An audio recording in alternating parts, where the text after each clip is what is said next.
Dear colleagues, the Honorable Speaker, Ferdinand Martin J. Romualdez will address the body.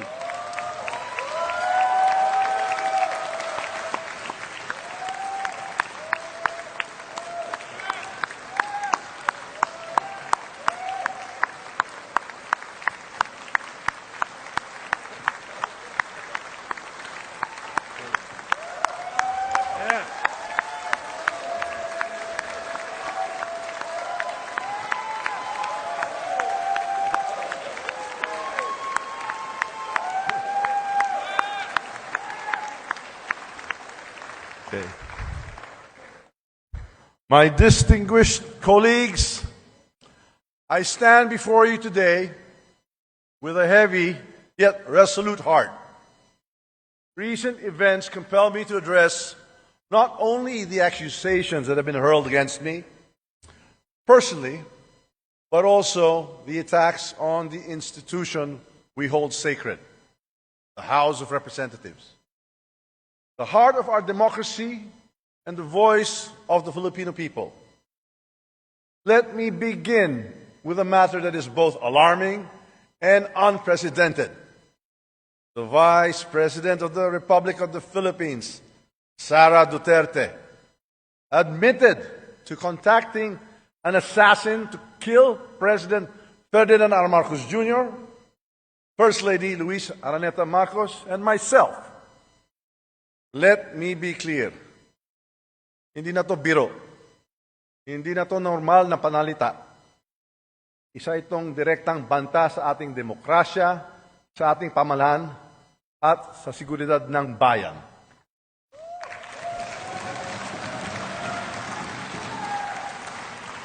Such statement is not just reckless, it is dangerous. It sends a chilling message to our people.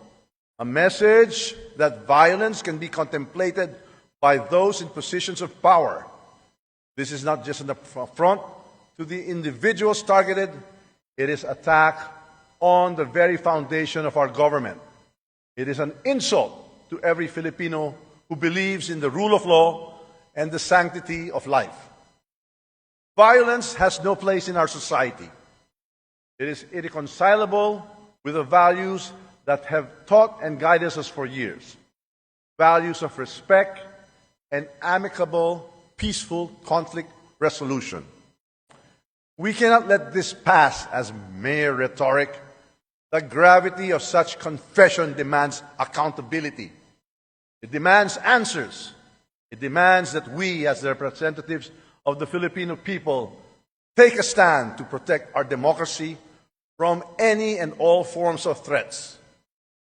The actions of the Vice President will go down in the annals of history like a nightmare that will haunt our people for generations.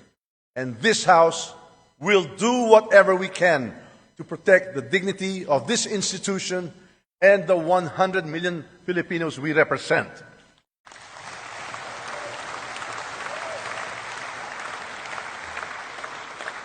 Now, let us address another serious matter. The Vice President's unfounded and baseless accusations that I am plotting to destroy her because of alleged political ambitions for 2028 elections. My colleagues, these accusations are not only untrue, they are a desperate attempt to distract from the real issues at hand. Malinaw ang katotohanan. Ang trabaho ko bilang speaker ay maglingkod, hindi manira. Ang politika na paninira ay hindi kailanman naging bahagi ng aking prinsipyo.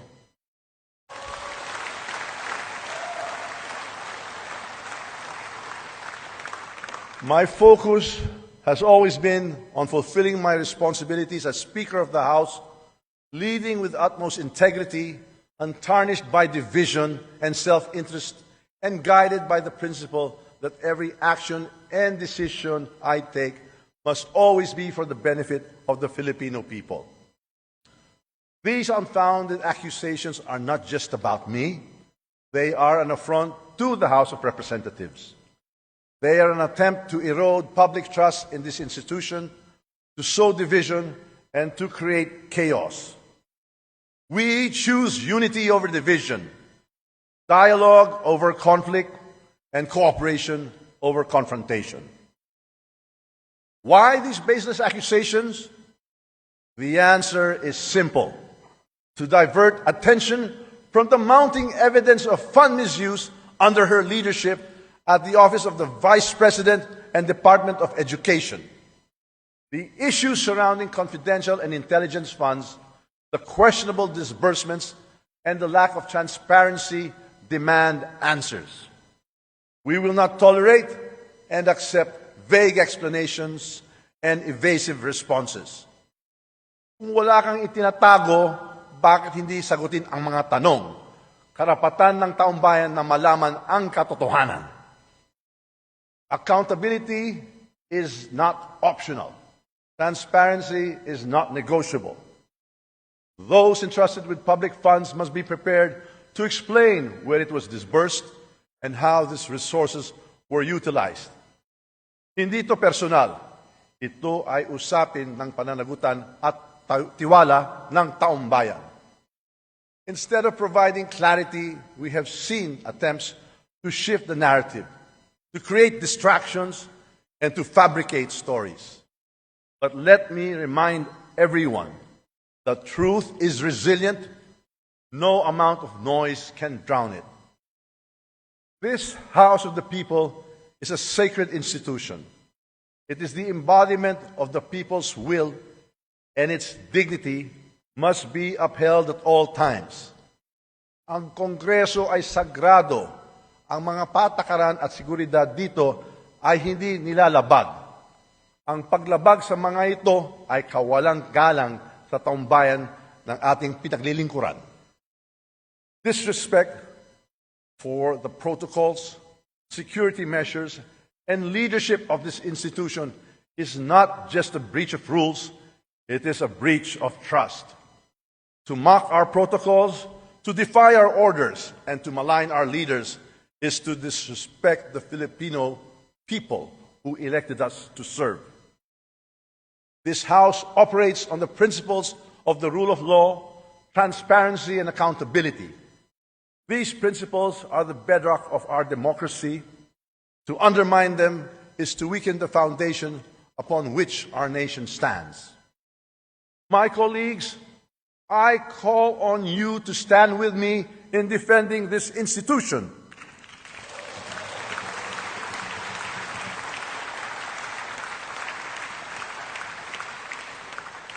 Ipaglaban natin ang dignidad ng Kongreso. Ipaglaban natin ang katotohanan. Ipaglaban natin ang ating demokrasya.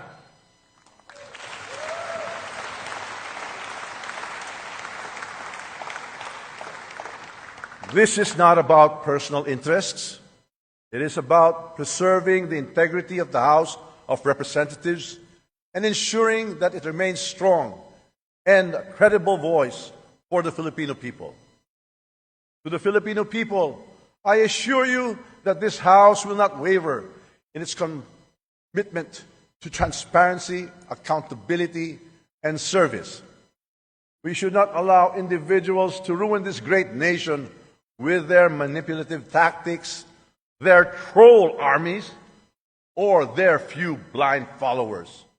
We owe it to the Filipino people to remain steadfast in our mission to pass laws that improve lives, protect freedoms, and ensure a brighter future for all.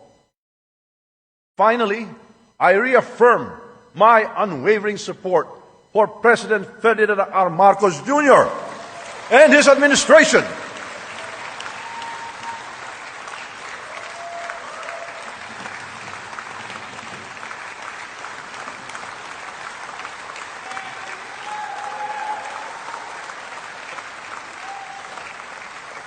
Together, we will continue to advance the reforms and policies that will lead us to economic recovery, national security, and a more equitable society.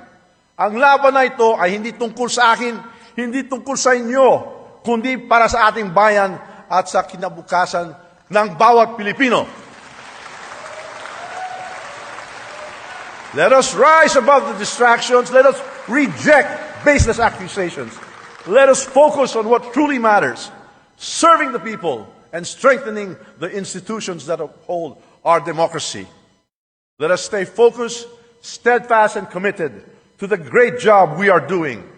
It is indeed my honor and privilege fighting this battle with and for all of you. Thank you, and may God bless the Philippines. Mabuhay ang Kongreso! Mabuhay ang sambayang Pilipino!